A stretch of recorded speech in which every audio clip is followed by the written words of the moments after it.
Bonjour Marie. Bonjour Barbara. Peut-être Bonjour quelques mots quand même sur le groupe Adecco. pour commencer.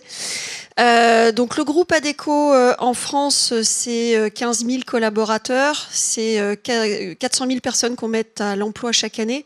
Le groupe Adecco, c'est 3 entités, 3 divisions. Vous avez Adecco qui est toute la partie solutions de travail au sens large du terme, LHH qui est la partie conseil au sens large de ressources humaines, et enfin Acodis qui est la partie conseil en engineering, ESN, qui est également donc, présente sur toute la France. Avec en tout, on a à peu près 1400 agences en France, donc on couvre tout le territoire.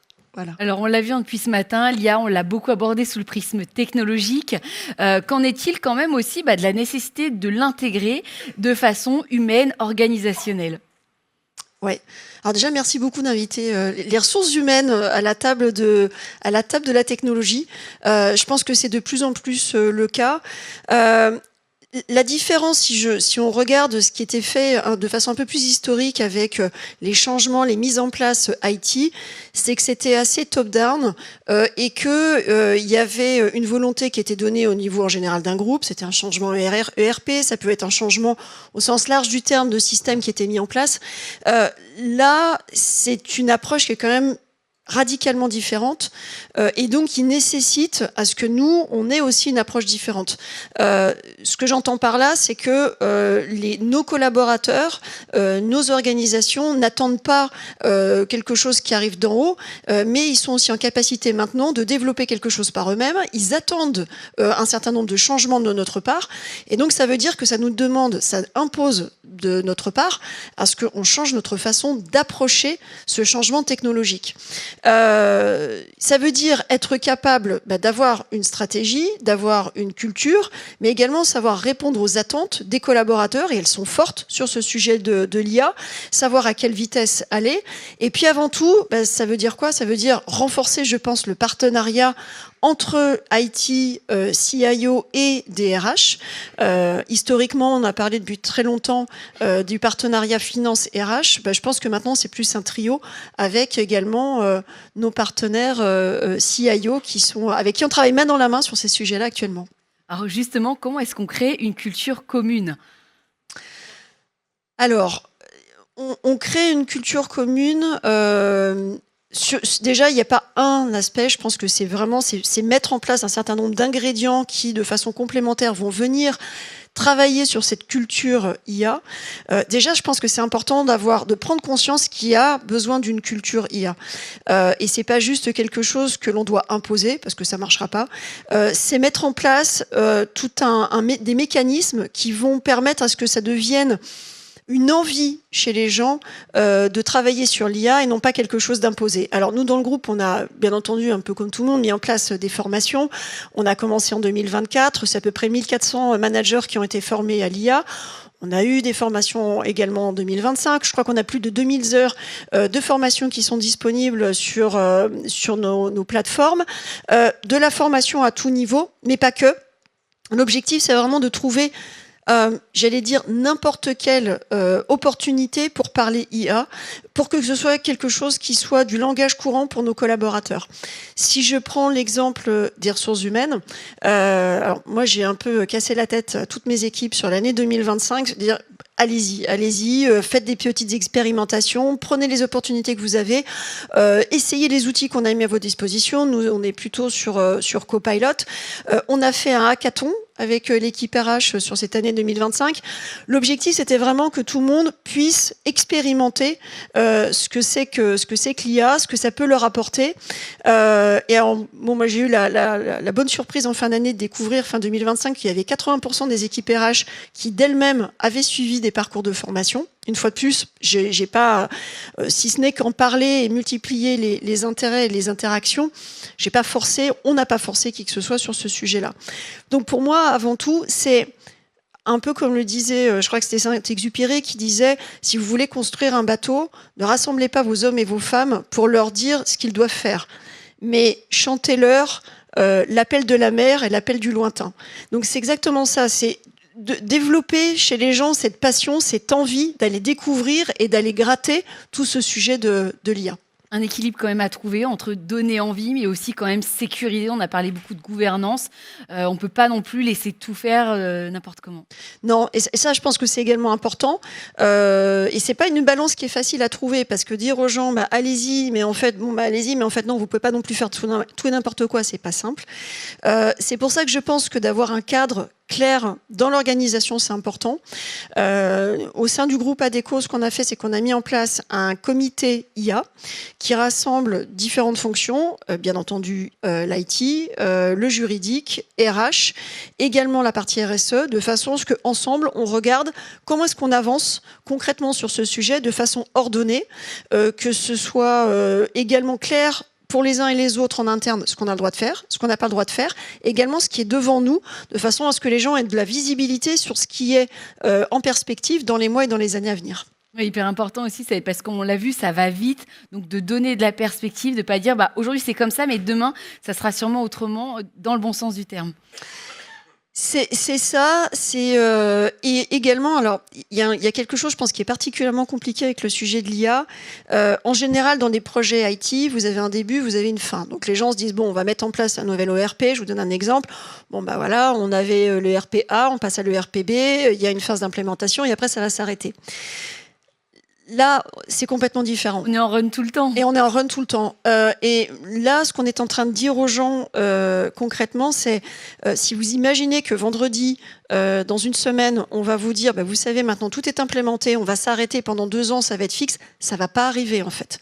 Donc nous, ce qu'on a fait, c'est qu'on a travaillé sur un programme d'accompagnement au changement pour que vraiment on passe dans une transformation continue et que les collaborateurs vivent ça de façon positive, qu'ils puissent s'inscrire dans cette transformation continue, qu'ils vivent non pas ça comme une contrainte, mais plutôt comme une opportunité de pouvoir vivre le changement, je dirais, positivement. Un autre point que j'avais envie qu'on évoque, c'est quand l'IA est arrivée, on a beaucoup parlé de remplacement. Aujourd'hui, on le voit, on est clairement dans plutôt une logique de cohabitation, de collaboration, d'hybridation humain-IA. Qu'en est-il? Quelle est votre vision?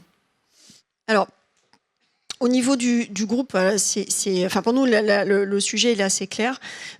Disparition des postes, on n'y croit pas et moi, j'y crois pas. Par contre, transformation des tâches, ça c'est évident. Après, c'est pas quelque chose qui est nouveau dans l'histoire. Et je dirais des postes qui évoluent au fur et à mesure du temps, c'est pas nouveau. Si je prends ne serait-ce que la fonction RH, vous regardez, il y a 20 ans, ça s'appelait administration du personnel et on faisait des contrats et de la paye. Au fur et à mesure des années, ça a pris une autre dimension.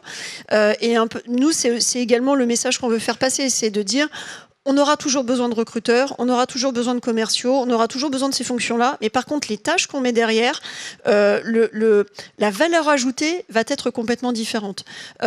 Typiquement, si je prends le sujet du recruteur, le recruteur, ça va être travailler moins sur des tâches répétitives que l'on peut justement agentifier et sur lesquelles il y a moins de nécessité de passer du temps.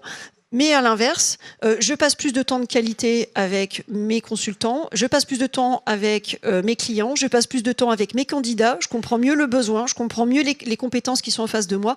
Bref, on passe plus de temps sur du qualitatif et le volumique, on le passe sur la partie agent. Après, au-delà de ça, il y a aussi la question du partnering entre le collaborateur et son agent demain. Et je pense qu'il va y avoir un sujet autour de ça. On a notre président du groupe en France, Marc Gomez, qui dit souvent on est la dernière génération de managers à ne manager que des humains. Et je pense que c'est vrai. Et donc ça veut dire concrètement demain, quand on parle de manager, quand on parle de gérer des collaborateurs, ça va être gérer des collaborateurs et des agents. Et concrètement, ça veut dire quoi ? Ça va être aussi, c'est des stratégies sur lesquelles je pense qu'il faut travailler en entreprise, c'est des questions à se poser, c'est des positionnements à prendre, c'est des stratégies sur lesquelles il faut travailler. Oui, ça a été abordé ce matin. Alors, est-ce que justement, ça remet aussi l'arrivée de l'IA et cette façon de fonctionner, la vie tout le temps en run, en phase apprenante, est-ce que ça re-questionne la notion de performance ? Alors, en grande partie, et c'est aussi ça qui bouleverse, je pense, l'entreprise. On a eu tendance dans un certain nombre de de métier à travailler sur des notions de volume. Notamment, je reprends mon exemple du recruteur, on a un KPI dans le secteur, en général c'est faire un certain nombre de recrutements par an, 25, 30, 35, 40 en fonction des postes. Concrètement, ça veut dire quoi demain faire 25 recrutements, sachant que vous avez l'IA, un agent à côté qui va vous en prendre une partie. Ça veut dire donc repenser toute notre gestion de la performance de demain, en tenant compte de ce sujet du peut-être moins de volume, plus de qualité, quels sont les KPI qu'on va mettre derrière, comment est-ce qu'on va monitorer tout ça, et en gros, comment est-ce qu'on va également monitorer la capacité de nos collaborateurs à mieux et bien utiliser leurs agents versus ce qu'ils font par eux-mêmes. Ça, c'est aussi, je pense, des questions sur lesquelles il faut qu'on se penche. C'est aussi, il me semble important, de laisser la place aux collaborateurs, le temps aussi d'expérimenter, de tester. On attend tout de suite, effectivement, de la rentabilité, de la performance, de l'optimisation, mais quand même nous laisser le temps, cette phase apprenante. Alors pour moi, il y a deux sujets là. Il y a en effet, et pour moi c'est une question que toutes les entreprises doivent se poser, c'est quel est le temps que l'on dédie aujourd'hui ou que l'on donne à chaque collaborateur pour se former, pour monter sur ce sujet de l'IA. Parce que si on veut en effet que transformation existe, il faut donner la possibilité aux collaborateurs de pouvoir intégrer cette transformation. Ça, c'est le premier sujet. Le deuxième sujet, c'est mon sujet du change management, ce dont je vous parlais un petit peu juste avant. L'IA, pour moi, c'est 10% d'outils, 20% de process, 70% de change management. Si ce sujet du change il n'est pas pris au bon niveau, vous avez beau mettre les meilleurs agents du monde, robots, etc., ça ne marchera pas. Il n'y aura pas de prise derrière, il n'y aura pas d'appropriation. Et donc, l'effet, dans le meilleur des cas, ça fera flop. Dans le pire des cas, vous aurez une résistance. Donc, l'objectif, c'est quoi? C'est, comme je le disais, de s'assurer que les collaborateurs, et en commençant par les managers, sont au clair sur qu'est-ce qui se passe, qu'est-ce que c'est que cette transformation continue, comment est-ce que moi je la vis en tant que collaborateur, quel est mon rôle dans l'organisation par rapport à ce changement continu, quand je suis manager, quand je suis RH, quand je suis en charge de la communication, quand je suis en charge de la transformation, quand je suis également en charge de l'IT, comment est-ce que moi je me positionne en tant que collaborateur et comment est-ce que j'embarque mes équipes dans ces sujets-là. Et là, on n'est pas en train de parler d'un embarquement technique, on parle vraiment d'un embarquement sur je vis positivement ce changement et je le fais vivre positivement à mes collaborateurs. Marie, ma dernière question, ça sera quel rôle vous avez en tant qu'équipe, les équipes RH ont pour accompagner, soutenir à la fois les collaborateurs, les managers, l'entreprise apprenante aujourd'hui? Alors déjà, c'est passionnant parce que je pense qu'on est vraiment, on vit une révolution et c'est une révolution technologique et c'est aussi une grosse révolution humaine au sens collaborateur, mais également en termes plus macro. Notre rôle au quotidien, comme je le disais, c'est accompagner le changement, nous assurer que tout le monde s'y retrouve, que tout le monde est au clair sur la stratégie, sur ce qu'on est en train de faire, et s'assurer qu'il n'y a pas de complexité vécue par rapport à ça. On sait que le sujet des RPS est un énorme sujet actuellement, et le fait d'avoir continuellement cette remise en question des technologies, c'est pas simple. À plus moyen et long terme, je ne pense pas qu'on puisse mettre en place ces outils sans avoir une réflexion stratégique pour laquelle les RH sont associés. Comme je le disais, il y a un sujet outil, mais avant tout, il y a un sujet de changement organisationnel, de changement des process. Et je pense qu'il est important que les RH soient associés à ces réflexions. Donc il y a un aspect très opérationnel au quotidien, puis un aspect beaucoup plus stratégique sur lequel je pense qu'on a un rôle à jouer, une fois de plus, main dans la main avec les CIO. Et les équipes au métier, bien évidemment. Marie, peut-être un dernier mot ou un mot de conclusion?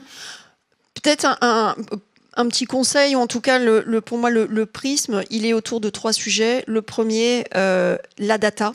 alors c'est pas à vous que je vais l'apprendre, mais autant on dit en finance, cash is king, je dirais data is queen si on veut mettre en place quelque chose qui tient la route. Le deuxième, d'avoir une stratégie claire, que les gens sachent ce que l'on va faire, à quel rythme on va le faire, quelle est la capacité qu'on donne aux gens d'expérimenter, on en a parlé, être sûr que les gens se sentent légitimes et se sentent le droit de pouvoir expérimenter et jusqu'où. Et la troisième, c'est nous assurer que ce sujet du change management, il est vraiment pris au bon niveau, parce que ça, je pense que c'est vraiment un game changer important. Et oui, un sujet de communication, comme dans toute relation, couple, entreprise, importance de communiquer. Un grand merci Marie, on peut l'applaudir. Merci à tous.